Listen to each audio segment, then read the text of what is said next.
Hello students, welcome to my YouTube channel. आप सभी को शिक्षक दिवस की बहुत बहुत हार्दिक शुभकामनाएं।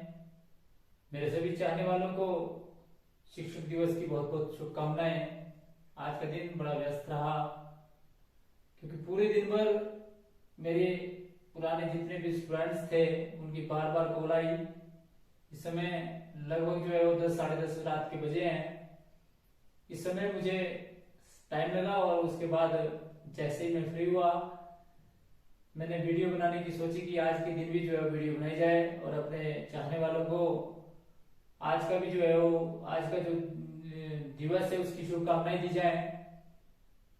मुझे बहुत अच्छा लगता है कि और मुझे गर्व भी है कि मैं एक अध्यापक हूँ और अध्यापक के रूप में मुझे सेवाएं देना जो है वो बहुत अच्छा लगता है। तो आज का जो हमारा टॉपिक है वो आपका पीटी केस बुक है और पीटी केस बुक के अनुसार जो है वो किस प्रकार से जो है इम्प्रेस सिस्टम के अंदर जो है वो पीटी केस बुक जो है बनाई जाती है। हम इसके एडवांटेजेस भी करेंगे। तो किस प्रकार से जो इम्प्रेस सिस्टम से पीटी केस बुक बनाई जाती है क्वेश्चन पढ़ते हैं जिससे आपको, और फिर हम इसका प्रैक्टिकल करेंगे जिससे आपको और अधिक क्लियर हो। तो हमारा क्वेश्चन नंबर 22 है। 21 तक हमने अभी तक सारे क्वेश्चन कंप्लीट कर लिए हैं कि mister Messrs A and B brothers keep PT cashiers to pass the payment up to ₹20 with impressed amount of 300 enter the following transaction into the PT cash book। ये बोलता है कि जो आपका AB ब्रदर्स है उसने एक पीटी कैशियर रखा हुआ है और उस पीटी कैशियर को ये बोला है कि आपने 20,000 से ज्यादा जो है वो पेमेंट नहीं करनी है और आपको 300 रुपए जो है एडवांस में दिए जाते हैं।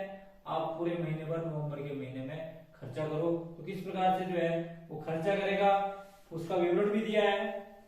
उसने जो है नवंबर 1 को जो है वाटेज पेड किया और 11 रुपीज 10 पैसे। Paid for the customer entertainment 15 rupees. Paid for the stationery 15 rupees 75 पैसा। Paid for travelling expenses 18 rupees 70 पैसे। पोस्टेज स्टैम्प एक्सपेंसेस दिया आपने 11 रुपीज और रिफ्रेशमेंट टू कस्टमर 10 रुपीज 50 पैसा। Paid to rickshaw charges 8 rupees. Paid for customer entertainment 10 rupees 70 पैसे। Stationery expenses 20 rupees. यदि 20 rupees से ज्यादा होता तो इसकी पेमेंट वह नहीं करता क्योंकि मैक्सिमम एक्सपेंसेस जो कर सकता है वो 20 रुपीज ही कर सकता है। तो 20 रुपीज जो है ये स्टेशनरी के थे। यदि 21 भी होते तो ये स्टेशनरी के एक्सपेंसेस नहीं थे पेड कर सकता था क्योंकि इसके साथ कंडीशन लगी हुई थी। उसके बाद आप सभी जानते हैं कि paid for the wages for 1 day 15 rupees.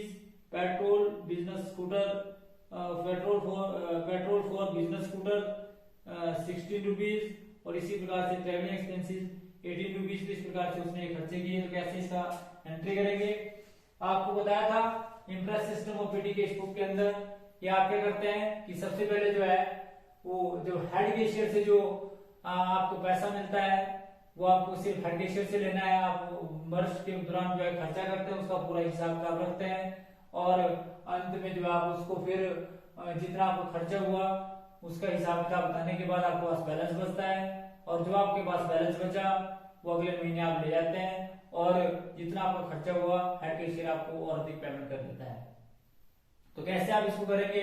तो सबसे पहले जब भी आप इम्प्रेस सिस्टम और पीटी केस बुक बनाएंगे तो आप ऊपर लिखेंगे PT case book with impress system और पहला लेफ्ट हैंड साइड का debit side, right hand side का क्रेडिट साइड। पहला कॉलम डेट का पर्टिकुलर और फिर अगला कॉलम जो है वो लेजर फोलियो का। लेजर फोलियो से पहले यदि आप वोचर नंबर का भी बनाना चाहे तो आप बना सकते हैं। इसी प्रकार से amount in rupees, date, particulars, ये पर्टिकुलर्स आपका क्रेडिट साइड में और इसी प्रकार से आपके पास जो है पर्टिकुलर्स आपका उसके बाद जो है आप सभी जानते हैं कि लेजर फोलियो और इसी प्रकार से क्रेडिट अमाउंट इन रुपीज।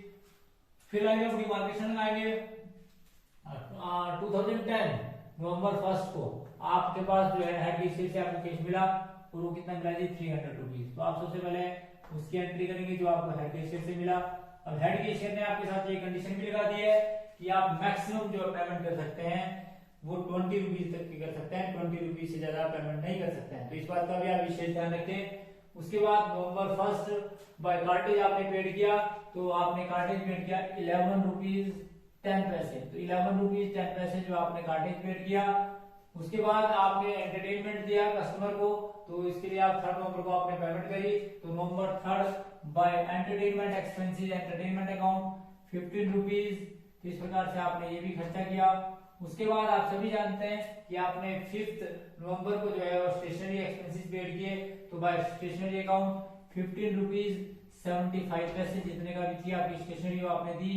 उसके बाद आप सभी जानते हैं कि आपने 2010 नवंबर को जो है वो ट्रैवलिंग एक्सपेंसेस पेड किए, और वो ट्रैवलिंग एक्सपेंसेस आपने किए bye travelling expenses account 18 rupees 70 पैसे जितने के थे वो। उसके बाद आपने जो है 13 नवंबर को जो है वो बाय पोस्टेज की पेमेंट करी, तो बाय पोस्टेज अकाउंट तो आपने ये पेमेंट करी 11 रुपीज। तो 11 रुपीज की आपने पेमेंट करी। उसके बाद आपने 17 को जो है वो रिफ्रेशमेंट दी, रिफ्रेशमेंट का खर्चा किया, तो ये आपने किया 10 रुपीज 50 पैसे। तो बाय रिफ्रेशमेंट अकाउंट 10 रुपीज 50 पैसे। उसके बाद आपने जो है 20 को फिर कार्टेज पेड किया, तो बाय कार्टेज अकाउंट और कितना किया जी 8 रुपीज। तो इस प्रकार से 8 रुपीज का आपने कार्टेज दिया, तो बाय कार्टेज अकाउंट। उसके बाद 22 को जो है आपने 3 को जो आपने एंटरटेनमेंट अकाउंट दिया, तो बाय एंटरटेनमेंट अकाउंट खर्चा किया एंटरटेनमेंट एक्सपेंसेस का, तो by entertainment expenses account 10 rupees 70 पैसे। उसके बाद 25 को जो है आपने फिर स्टेशनरी पेड करी, और स्टेशनरी जो आपने पेड करी, स्टेशनरी एक्सपेंसेस जो आपने किए वो 20 रुपीज तक किए। अगर ये 20 रुपीज से ज्यादा होते तो आप कर नहीं सकते थे, तो इसलिए मैक्सिमम जो खर्चा आपको अलाउड था वो 20 रुपीज था, तो 20 रुपीज तक आप पेमेंट कर सकते हैं, तो बाय स्टेशनरी एक्सपेंसेस।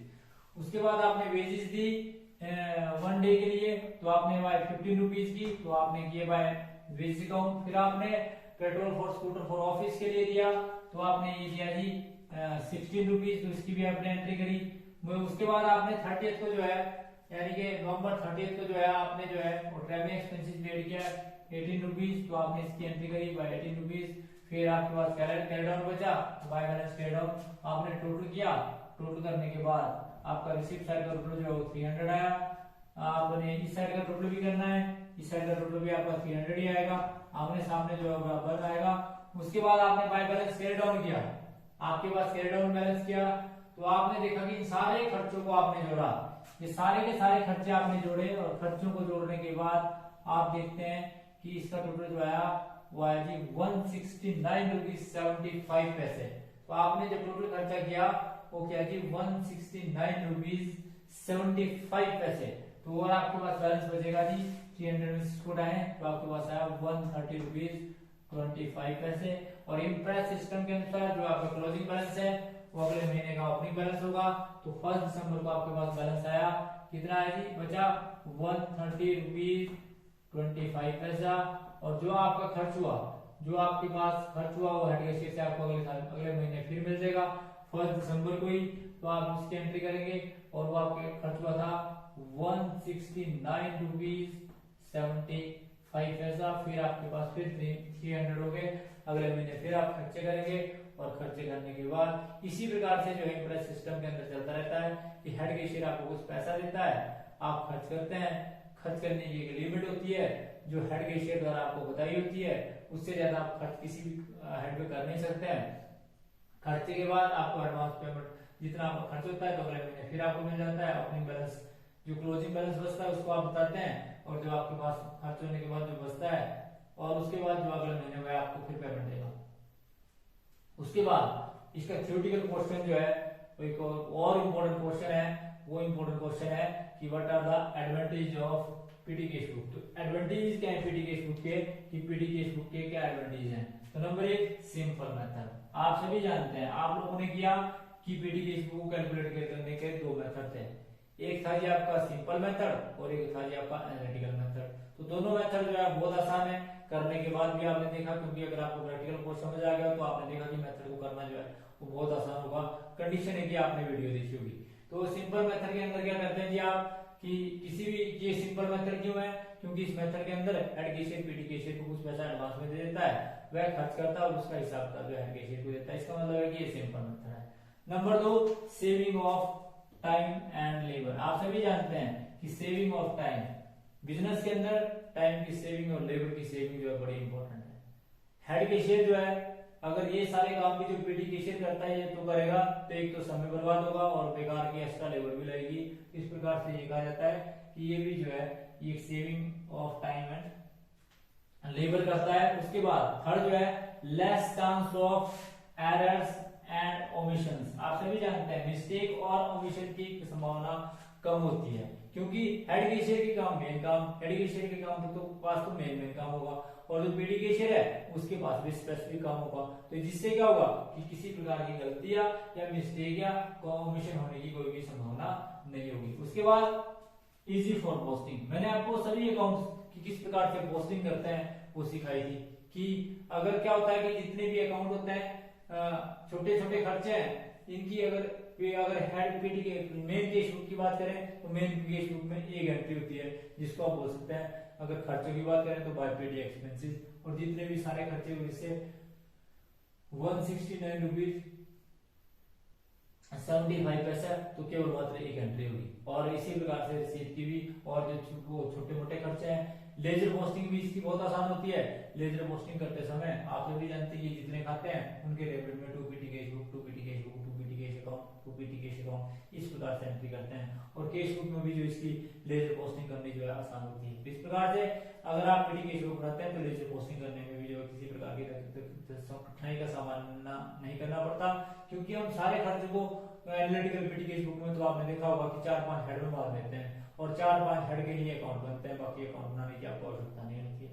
तो इस प्रकार से ये कहा जाता है कि ये जो है लेजर पोस्टिंग भी जो है इससे आसान हो जाती है। उसके बाद अगला जो पॉइंट है वो less chance of theft and fraud. आप सभी जानते हैं कि फ्रॉड और थेफ्ट की कम संभावना होती है, क्योंकि लिमिटेड सी पैसा जो है वो हेड कैशियर द्वारा पीटी कैशियर को दिया जाता है, और एक अमाउंट जिसका अनुमान लगता है कि इतना ही खर्चा होगा, तो कि उन छोटे पैसों में वह क्या तो फ्रॉड करेगा और क्या ही एरर करेगा। तो इसलिए ये कहा जाता है कि फ्रॉड के और थेफ्ट होने की जो है वो कम संभावनाएं होती हैं यदि आप इस कार्य को जो है पीडी कैशियर से करवाते हैं। उसके बाद एनालिटिकल नॉलेज ऑफ एक्सपेंसेस।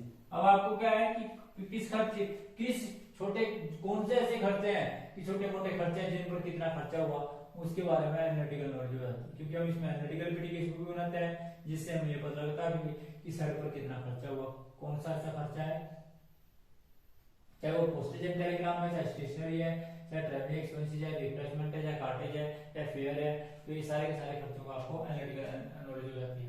उसके बाद प्रूफ इन द कोर्ट। आप सभी जानते हैं कि जो केस बुक होती है उसमें सारे डॉक्यूमेंट्स जो है वो इम्पोर्टेंट डॉक्यूमेंट्स पे रखे जाते हैं, और वो कोर्ट में जो प्रूफ के रूप में जो है वो प्रेजेंट किया जाता है। आप क्या करते हैं कि पीडी कैशियर भी जो है अपने छोटे मोटे खर्चों की रसीद, अगर तो रसीद मिलती तो रसीद ले लेता है, अगर नहीं मिलती है तो क्या होता है कि वह उसकी रसीद का जो है छुपा लेता है, और जिन जिन को पेमेंट करी उनसे जो है रसीद करवा लेता है।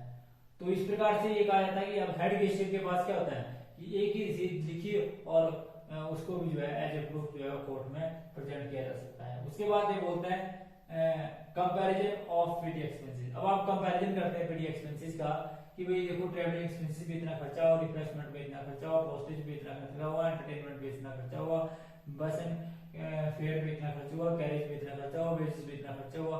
तो इस प्रकार से ये बोलते हैं कि आप पीडी के एक्सपेंसेस की भी आप जो है आपस में तुलना कर सकते हैं, और जिससे आप देख सकते हैं कि किस साइड पर जो है वो कितना खर्चा हुआ। तो इस प्रकार से ये था जी हमारा केस बुक का जो बड़ा इंपॉर्टेंट टॉपिक थे, जो मैंने आपको लगभग जो है हर प्रैक्टिकल भी करवाया और हर क्वेश्चन को भी करवाया। तो इसको करने के बाद मेरी आप लोगों से यही गुजारिश रहेगी कि भाई अगर आप भी किसी भी वीडियो को देखना चाहते हैं तो आप वीडियो को पूरा देखें, क्योंकि पूरा देखने के बाद आपको 101% समझ आएगी।